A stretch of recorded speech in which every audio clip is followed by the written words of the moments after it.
Latest episode দেখুন একদম add free.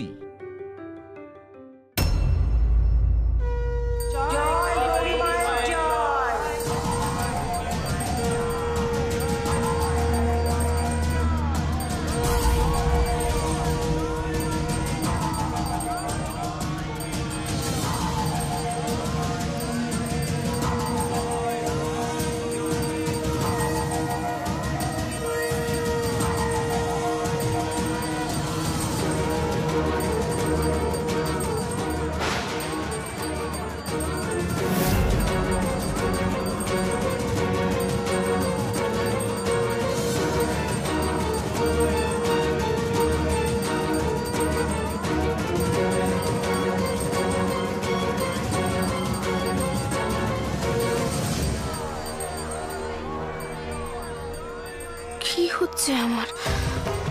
কেন মাথাটা এমন টলটল করছে? ঝিম ধরে যাচ্ছে তো। আমাকে আজ রাতে ডাক্তারবাবুর কাছে যেতেই হবে। এরকম হলে যাবো কি করে মা? ডাক্তারবাবু যে আমার জন্য অপেক্ষা করবেন, আমি যেন ওনার কাছে যেতে পারি গো। তুমি দেখো মা, তুমি দেখো। মন্দির থেকে তুমি আর কোথাও যেতে পারবে না গৌরী। আমি তোমাকে চারদিক থেকে বেঁধে রাখার ব্যবস্থা করে ফেলেছি।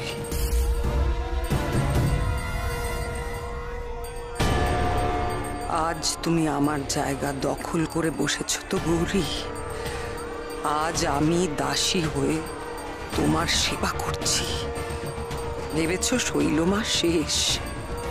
তোমাদের সবার এখনো শৈলমাকে চিনতে অনেক বাকি আছে।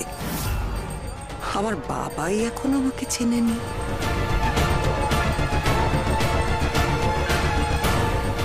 এই অপমানের প্রতিশোধ আমি নেব, কিছুতেই ছাড়ব না। শুধু এই বাড়ি কেন, এই পৃথিবী থেকেই তোমার অস্তিত্ব মুছে দেব আমি। মাগো, মাগো আমাকে শক্তি দিও মা, আমি যেন ডাক্তারবাবুর কাছে যেতে পারি গো।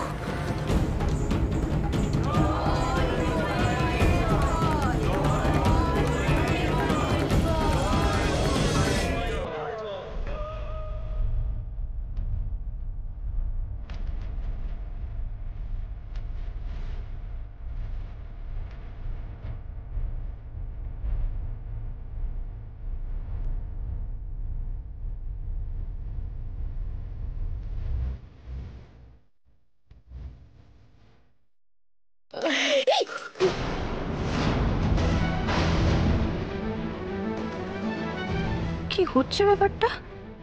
গৌরী প্রত্যেক দিন এভাবে টলো টলো পড়ে যাচ্ছে কেন? শরীর তো পুরো ছেড়ে দিয়েছে দেখা যাচ্ছে। কিছু একটা গন্ডগোল নিশ্চয়ই আছে। তোমরা একটু মায়ের দিকে খেয়াল রেখো, সজাগ থেকো সবাই।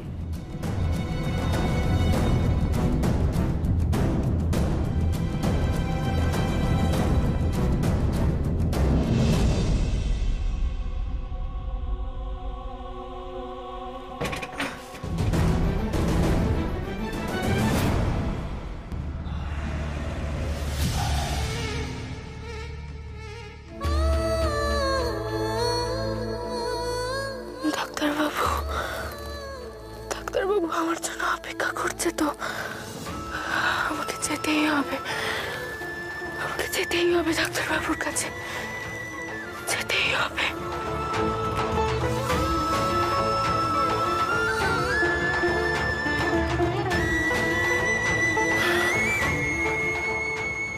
যথেষ্ট রাত হয়ে গেল গো। হ্যাঁ, মন্দিরের সব কাজও তো শেষ হয়ে যাওয়ার কথা। এতক্ষণে হয়তো সবাই চলেও গেছে।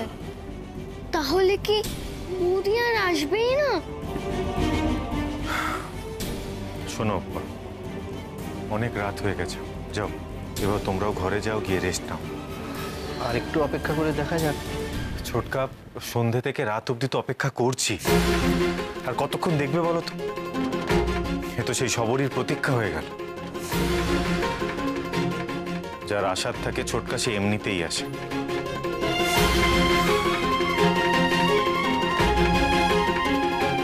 গৌরী আজ আসবে না। আর ও যদি না আসে তাহলে বুঝতে হবে যে ও যা করছে সব স্বেচ্ছায় করছে।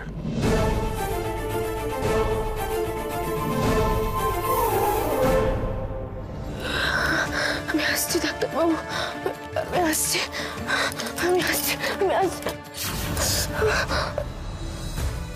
আমি আসবো, আমি আসছি।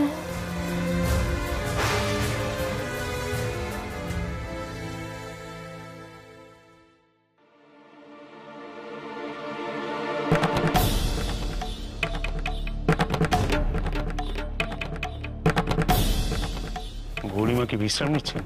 হ্যাঁ,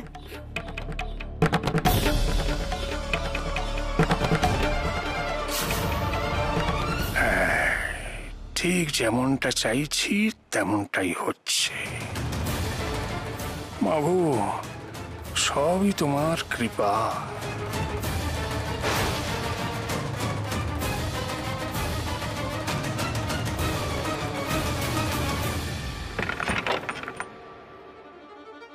গৌরীমার দিকে সারাক্ষণ লক্ষ্য রাখবে, ওনার যেন কোনো অসুবিধে না হয়। সজাগ থাকবে সবাই। প্রণামীর বাক্সটা কোথায়, নিয়ে এসো।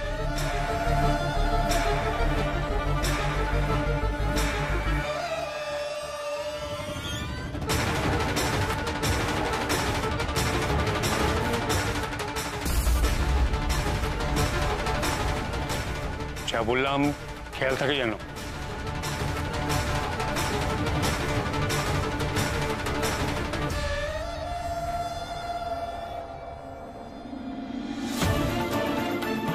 উনি তো বলে দিয়েই চলে গেলেন, কিন্তু এভাবে আর কতক্ষণ থাকবো?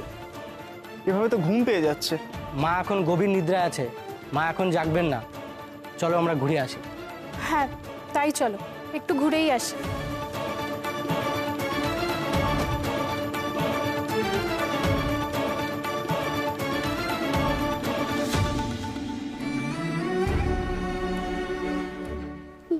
ডাক্তারবাবু, ডাক্তারবাবু,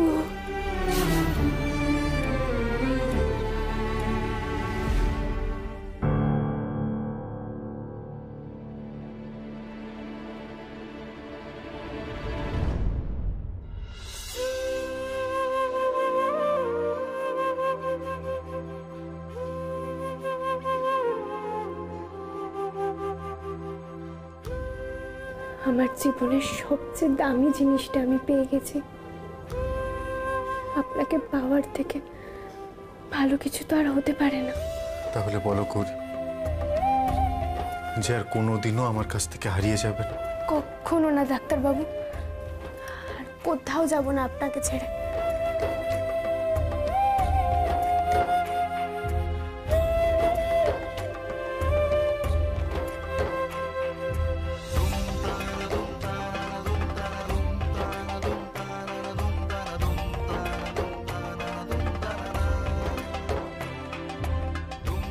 সব আমার জন্য ডাক্তারবাবু?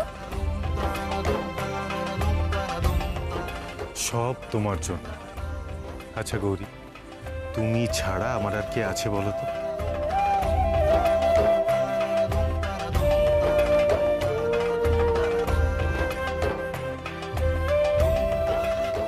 কেন আসছো না তুমি গৌরী? কেন এসবের মধ্যে নিজেকে জড়িয়ে ফেলছো? আচ্ছা গৌরী, তুমি কি বোঝো না যে আমি তোমায় ছাড়া কতটা অসহায়? তোমায় ছেড়ে থাকতে আমার ভালো লাগে না গৌরী। আমার খালি মনে হচ্ছে যে প্রতিদিন প্রতি মুহূর্ত তুমি আমার থেকে একটু একটু করে দূরে চলে যাচ্ছ গৌরী। কেন করছো এরকম তুমি? আমার আর ভালো লাগছে না গৌরী। আমি কি মন্দির থেকে তোমায় নিয়ে আসবো? যাবো?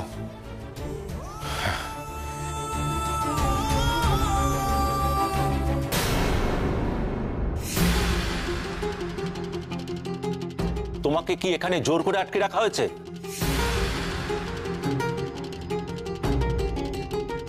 তোমার উপর কি কোনোভাবে টর্চার করা হচ্ছে? তো হ্যাঁ বলছে না না বলছে কিছুই তো বুঝতে পারছি না। তোমার ভক্তির বাড়াবাড়ি আজ তোমাকে এই জায়গায় নিয়ে এসেছে গৌরী। বারবার বারবার আমি তোমাকে বোঝানোর চেষ্টা করেছি, আর আমার পক্ষে তোমায় বোঝানো সম্ভব নয় গৌরী। তোমার নিজের যদি চেতনা না হয় তাহলে তাহলে তোমাকে কেউ বাঁচাতে পারবে না। আর যদি তোমার নিজের বাঁচার ইচ্ছে থাকতো তাহলে তাহলে তুমি আমার কাছে আসতে গৌরী, এভাবে আমায় একা ফেলে রাখতে না। বেশ, তোমার যদি তাই ইচ্ছে হয়ে থাকে তাহলে তাহলে তোমাকে আর আসতে হবে না।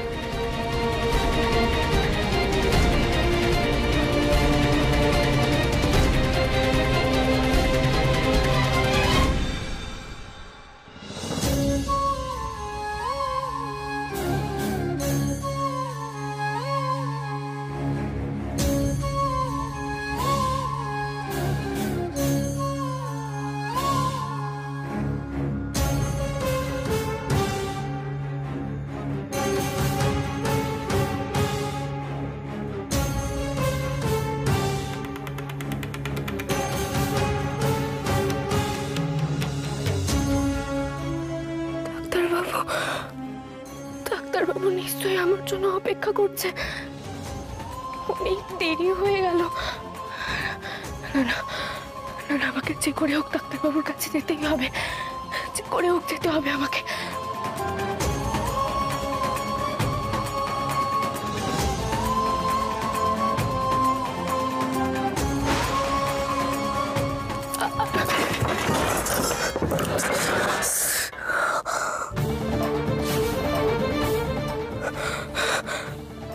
সর্বনাশ সর্বনাশ, এই আওয়াজে যদি শিষ্যরা চলে আসে আমাকে তো আটকে দেবে।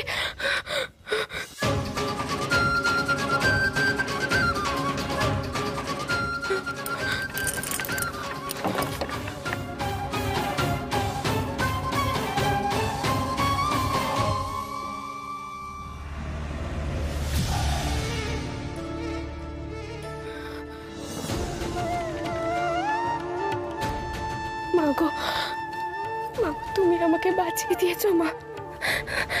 আশেপাশে তো কেউ নেই বলেই মনে হচ্ছে। আমাকে এই সুযোগে ডাক্তারবাবুর কাছে যেতে হবে মা। ও মা, তুমি আমার সহায় হও গো, তুমি আমার সহায় হও, যেন কেউ টের না পায় মা। আমি যেন ভালোভাবে ডাক্তারবাবুর কাছে পৌঁছে যাই আমি মা। দেখো, তুমি দেখো।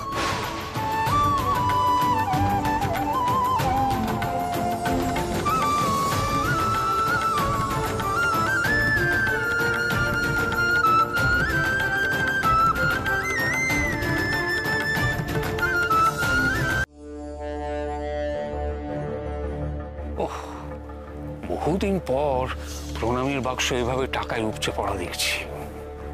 অতনু, গুনে ফেলো। তা ঠিক কাকাবাবু, কতদিন বাদে না আবার প্রণামীর বাক্স খুলে টাকা গুনতে বসলাম। টাকা গুনতে গুনতে নিশ্চয়ই কিছু টাকা সরিয়ে ফেলতে পারবে অতনু।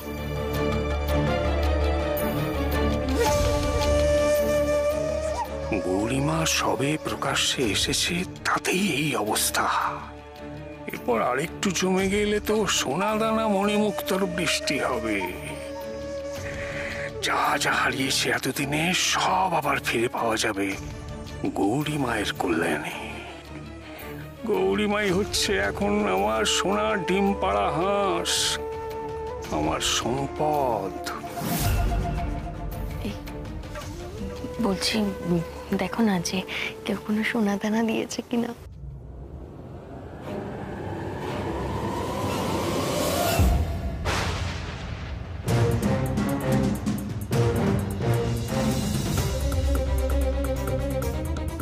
ছোটদা তো এখনো বসে রয়েছে।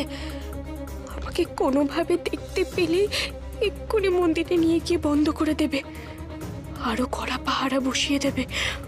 আর কখনো ওদের লুকিয়ে আমি বেরোতে পারবো না।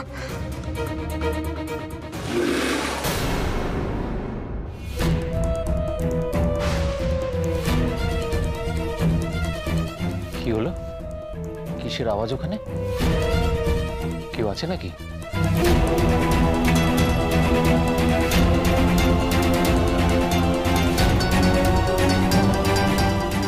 আজ আমাকে ডাক্তারবাবুর কাছে যেতেই হবে মা। আমি যেন কোনোভাবে ধরা না পড়ি মা। তুমি দেখো মা, তুমি দেখো।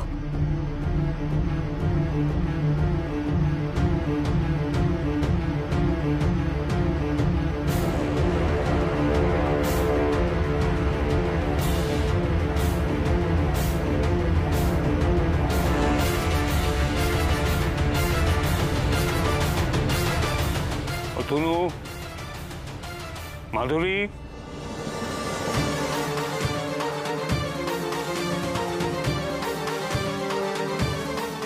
কেউ নেই বোধহয়। তাহলে মনে হচ্ছে বিড়াল টেরাল হবে, বুঝলে? চলো চলো চল। হ্যাঁ বলো। অনেক রাত হয়ে গেছে, বাকি টাকা আমি আমার ঘরে গিয়ে গুনে নিচ্ছি। কেন কাকা বাবু? বলছিলাম যে এখানেই একেবারে টাকাটা গোনা শেষ করে গেলে হতো না? না, তোমরা যে যার ঘরে যাও।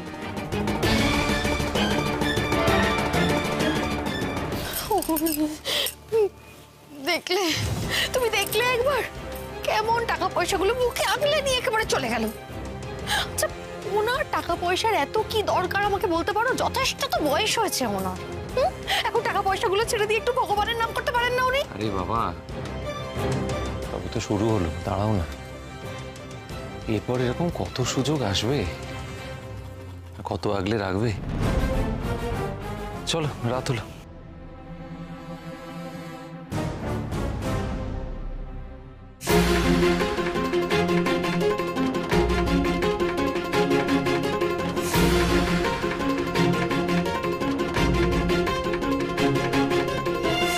আমি আসছি ডাক্তারবাবু, তোমার কাছে আসছি আমি।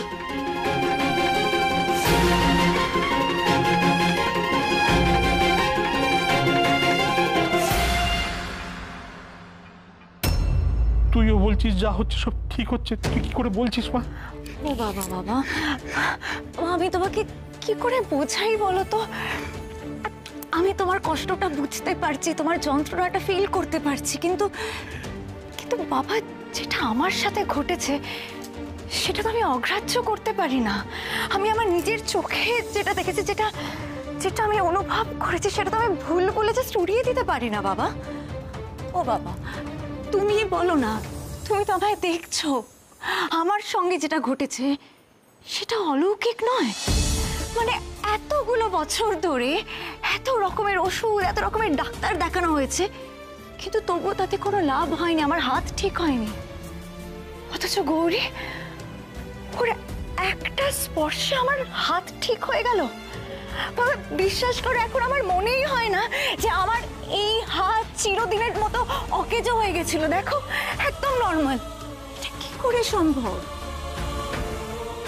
জানি না মা, আমি জানি না কোনটা ঠিক কোনটা ভুল। আমি নিজেই বুঝতে পারছি না, সবকিছু একদম গোলমাল হয়ে যাচ্ছে। কিন্তু শুধু একটা কথাই বুঝতে পারছি যে গৌরীমার, ওকে তো আমি চিনি, ও এই সংসারের মঙ্গলের জন্যে, কেউ যাতে দুঃখ না পায় সেই জন্যে, সংসারে যাতে ভাঙন না ধরে সেই জন্যে ও মুখ বুঝে সমস্ত কষ্ট সহ্য করবে। কিন্তু আমার কি ভয় হচ্ছে জানিস তো মা, এই কষ্ট সহ্য করতে করতে ওর নিজের সংসারটাই না ভেঙে যায়, গৌরীমাই না আমাদের থেকে অনেক দূরে সরে যায়। আমার শুধু একটাই দুশ্চিন্তা হচ্ছে মা। বাবা, ও বাবা, বাবা, ও বাবা, তাকা আমার দিকে। এসব নিয়ে তুমি একদম ভেবো না, এরপর সব ভালো হবে, সব ঠিক হয়ে যাবে। ভগবানের আশীর্বাদে দেখবে আমাদের আর কোনো ক্ষতি হবে না বাবা। সব কিছু ঠিক হয়ে যাবে, সব কিছু আগের মতো হয়ে যাবে।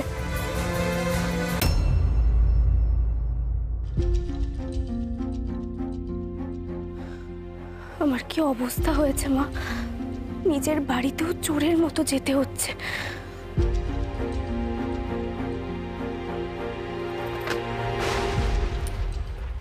এই কে রে? কে? হ্যাঁ, সর্বনাশ, আর হলো না, এবার ঠিক ধরা পড়ে যাব। হে মা, মা রক্ষা করো, মা রক্ষা করো। কে কে এই বলছি, কে মালতী? মেজো কাকিমণি যদি বুঝে যায় আমি মালতী দিদি নই, তাহলে তো তীরে এসে তরি ডুববে। ও মালতী, তাহলে তুই এরকম ভাবে অন্ধকারে ঘাপটি মেরে দাঁড়িয়ে আছিস কেন? হ্যাঁ, অদ্ভুত বাবা, সবার মাথা খারাপ, ভালো লাগে না আমার। এই শোন, একটু ঘরে জল দিয়ে যাবি, বুঝেছিস? উফ বাবা, ভয়। এই শোন,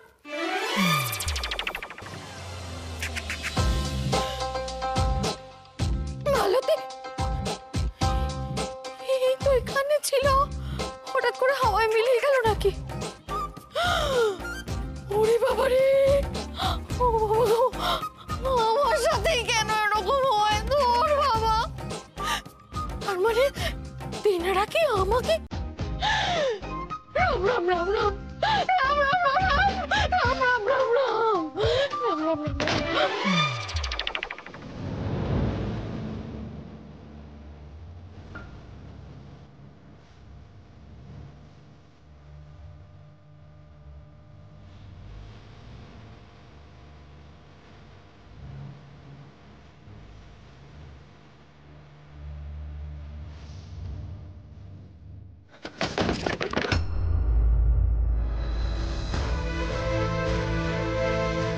গৌরী,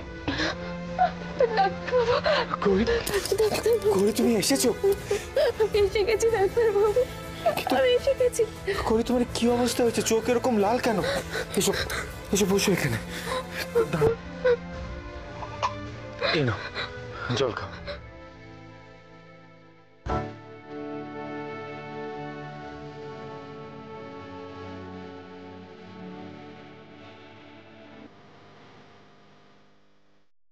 গৌরী, গৌরী, তুমি ঠিক আছো তো? গৌরী, আমি ভেবেছিলাম তুমি বোধহয় আজকে আর আসবে না। তুমি ডেকেছো ডাক্তারবাবু, আর আমি আসবো না? তা কি করে হয়?